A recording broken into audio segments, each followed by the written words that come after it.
ರಾಜಕೀಯ ಜಿದ್ದಾಜಿದ್ದಿಗೆ ಬಲಿಯಾಯ್ತಾ ತಿಪಟೂರಿನ ಕಲ್ಪಸಿರಿ.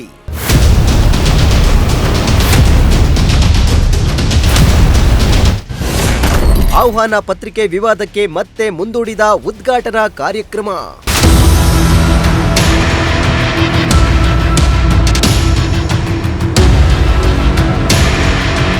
ಕಲ್ಪತರುನಾಡು ತಿಪಟೂರಿನ ಗ್ರಾಮೀಣ ವಿದ್ಯಾರ್ಥಿಗಳಿಗೆ ಉನ್ನತ ಶಿಕ್ಷಣದ ಆಶಾಕಿರಣವಾಗಬೇಕಿದ್ದ ತುಮಕೂರು ವಿಶ್ವವಿದ್ಯಾಲಯದ ಸ್ನಾತಕೋತ್ತರ ಕೇಂದ್ರ ಕಲ್ಪಸಿರಿ ಇದೀಗ ರಾಜಕೀಯ ಜಿದ್ದಾಜಿದ್ದಿನ ನಡುವೆ ಸಿಲುಕಿದೆ.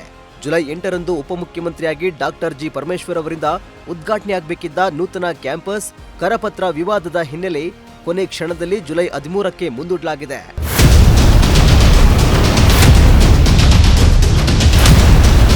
ತಿಪಟೂರು ತಾಲೂಕಿನ ರಂಗಾಪುರ ಹೊಸಹಳ್ಳಿಯಲ್ಲಿ 16.20 ಎಕರೆ ಪ್ರದೇಶದಲ್ಲಿ 7.70 ಕೋಟಿ ರೂಪಾಯಿ ವೆಚ್ಚದಲ್ಲಿ 6 ತಿಂಗಳ ಹಿಂದೆಯೇ ಈ ಕ್ಯಾಂಪಸ್ನ ಕಾಮಗಾರಿ ಪೂರ್ಣಗೊಂಡಿದ್ದು ಉದ್ಘಾಟನೆಗೆ ರಾಜ್ಯಪಾಲರಿಂದ ಅನುಮತಿಯೂ ದೊರೆತಿದೆ. ಆದರೆ ಆಹ್ವಾನ ಪತ್ರಿಕೆಯ ವಿಚಾರವಾಗಿ ಬಿಜೆಪಿ ಆಕ್ಷೇಪ ವ್ಯಕ್ತಪಡಿಸಿದ ಹಿನ್ನೆಲೆಯಲ್ಲಿ ಕಾರ್ಯಕ್ರಮವನ್ನ ಮುಂದೂಡಲಾಗಿದೆ. ಇನ್ನೊಂದೆಡೆ ನಗರದಿಂದ ಸುಮಾರು 5 ಕಿಲೋಮೀಟರ್ ದೂರದಲ್ಲಿರುವ ಈ ಕ್ಯಾಂಪಸ್ಗೆ ಸಮರ್ಪಕ ಬಸ್ ವ್ಯವಸ್ಥೆ ಹಾಗೂ ಹಾಸ್ಟೆಲ್ ಸೌಲಭ್ಯಗಳಿಲ್ಲ. ಇದರಿಂದ ವಿದ್ಯಾರ್ಥಿಗಳು ಕಾಲೇಜಿಗೆ ತೆರಳಲು ನಿತ್ಯ ಪರದಾಡುವಂತಾಗಿದೆ.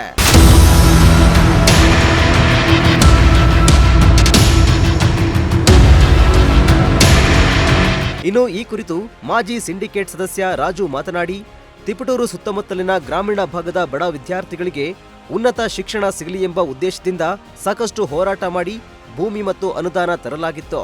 ಮುಂದಿನ ದಿನಗಳಲ್ಲಿ ಇಲ್ಲಿ ಎಲ್ಲಾ ಕೋರ್ಸ್ಗಳು ಮತ್ತು ವಿದ್ಯಾರ್ಥಿಗಳಿಗೆ ಹಾಸ್ಟೆಲ್ ಸೌಲಭ್ಯ ಸಿಗಲಿದೆಯೆಂದು ಭರವಸೆ ನೀಡಿದರು. ತುಮಕೂರು ವಿಶ್ವವಿದ್ಯಾನಿಲಯದ ನಿಕಟಪೂರ್ವ ಸಿಂಡಿಕೇಟ್ ಸದಸ್ಯರು ತಿಪಟೂರಿನ ಸುತ್ತಮುತ್ತದ ಭಾಗದ ಏನು ಜನಗಳಿದಾರೋ ಅವ್ರ ವಿದ್ಯಾರ್ಥಿಗಳಿಗೋಸ್ಕರ ನಾವು ತುಂಬ ಹೋರಾಟ ಮಾಡಿ ಸುಮಾರು ಒಂದು 6 ವರ್ಷ ಹೋರಾಟ ಮಾಡಿ ತಿಪಟೂರು ನಗರದಲ್ಲಿ ಒಂದು PG ಸೆಂಟ್ರ್ ಆಗಬೇಕು ಅಂತ ಹೇಳಿ ಹೋರಾಟ ಮಾಡಿ ತಂದಿರ್ತಕ್ಕಂಥದ್ದು. ಇದನ್ನ ಈಗೇನು ಓಪನ್ ಆಗಬೇಕಾಗಿದೆಯೋ ಅದು ಮುಂದಿನ ದಿನಗಳಲ್ಲಿ ಓಪನ್ ಆಗುತ್ತೆ.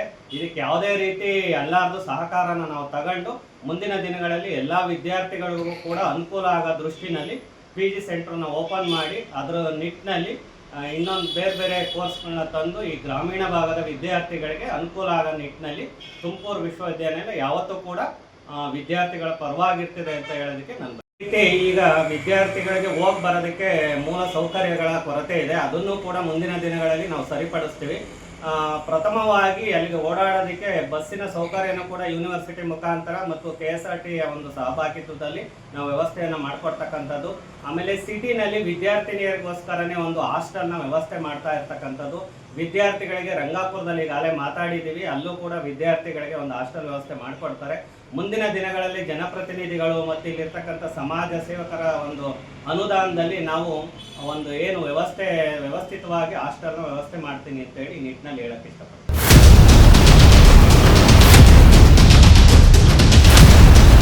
ಒಟ್ನಲ್ಲಿ ಕೋಟ್ಯಾಂತರ ರೂಪಾಯಿ ವೆಚ್ಚದಲ್ಲಿ ನಿರ್ಮಾಣಗೊಂಡಿರುವ ಈ ಶಿಕ್ಷಣ ಕೇಂದ್ರ ರಾಜಕೀಯ ಪ್ರತಿಷ್ಠೆಯ ವೇದಿಕೆಯಾಗದೆ ಗ್ರಾಮೀಣ ವಿದ್ಯಾರ್ಥಿಗಳ ಭವಿಷ್ಯ ರೂಪಿಸುವ ಜ್ಞಾನ ಕೇಂದ್ರವಾಗಬೇಕಿದೆ.